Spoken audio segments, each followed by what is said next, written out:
Gözəl baxışların ağlımı aldı, İlan kimi məni çaldı, kəməndinə qəfil saldı, dinkliyimi alan gözəl.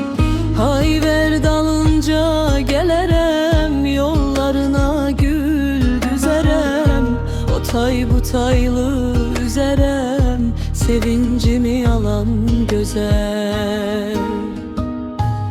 Gözəl sen beni aldın, ürəyimdə iz qaldın, ruhum sənə bağlandı, mənə dünya daraldı. Gözəl sen beni aldın, ürəyimdə iz qaldın, ruhum sənə bağlandı, mənə dünya daraldı.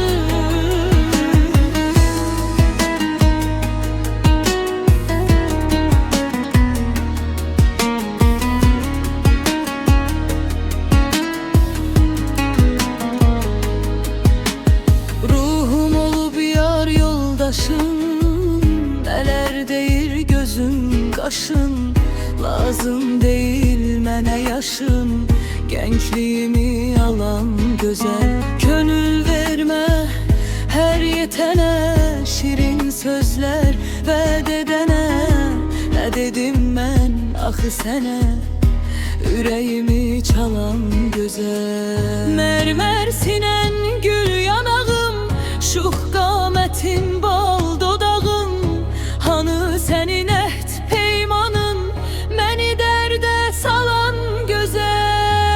Gözəl sən məni aldın, ürəyimdə iz qaldın, ruhum sənə bağlandı, mənə dünya daraldı. Gözəl sən məni aldın, ürəyimdə iz qaldın, ruhum sənə bağlandı, mənə dünya daraldı. Bir baxışın yetdi mənə, gizli odlar düşdü yenə, çağır məni gəlim sənə, ümidimi alan gözəl. Gözəl